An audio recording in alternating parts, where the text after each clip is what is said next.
Hey there everyone, this is Michael Dougal with eXp Realty. In this video, I'm going to update you entirely on our market, exactly what is going on and who can afford these expensive properties. As we can see over here, there's a big difference between the values of properties this year versus last year. That's what we're going to talk about. And we're going to jump into our very first chart here, which shows the average sold price for detached properties in the city of Toronto. And over the past week, we can see our average detached property sold for $2,045,000. This is 22% higher than the price that the detached homes were selling for last year at $1,682,000. And you can see this is fairly consistent. Notice that in January 2022, our average detached property was selling for 28.3% more than what it was selling for 12 months prior. But take into consideration that this was the lower number. Take a look at semi-detached homes. They increased by 31.5%, townhomes by 34.8%. So what happened was back in early 2021,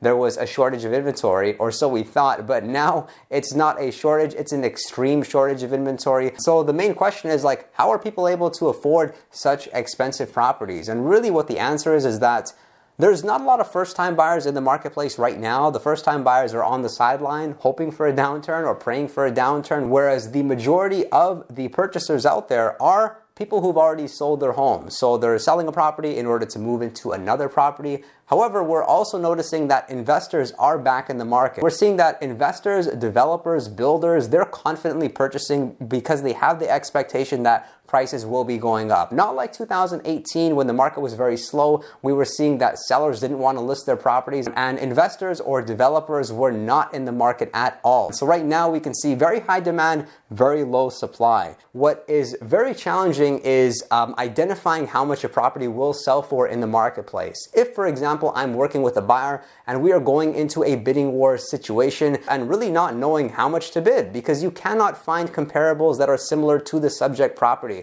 since there's so few sales. In order for an agent to do an accurate comparative market analysis, they need recent sales in the immediate area with similar features and benefits. So then naturally, you may wonder how does an agent arrive at market value for a property? If the agent is not experienced, if they don't know how to accurately price property and take into consideration the appreciation that the market has experienced, then the agent is saying to the buyer, well, however much you can afford, go ahead and make an offer. It has never been so important to team up with a strong agent. You have to find the best agent possible who's representing you when it comes to those bidding wars because that agent has the responsibility of building rapport with the listing agent, better knowing what the seller's criteria is outside of price as far as the closing date or the terms to really strengthen your offer situation so you can get your offer accepted. Let's now look at condo apartments and see how the market is performing there. And similarly, we can see quite a bit of appreciation from 2021 to 2022. 2022 is in the yellow line. And what's different is similar with freehold properties is that investors are definitely back in the market. Investors are comfortably purchasing property.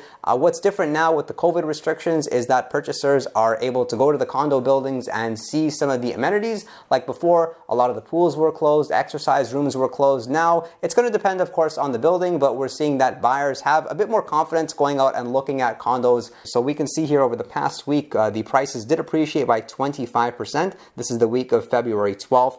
And it's a stable 20 to 25%. There was a few weeks where the appreciation was only 15 to 18%, but we can clearly see that there is no sign of any slowdown. If anything, it's going to be more bidding wars and property selling in a very short amount of time. So from the time that a seller is putting it up for sale, they should pretty much expect offers that same day. I mean, many of these listings would sell within hours, maybe 1 hour, but what's so is that sellers are delaying their offer date until a further time, which will allow enough time for purchasers to go and look at the property and giving everyone pretty much a fair chance. If you did get value from this video, then consider subscribing. And whether you are selling or you're buying, call me.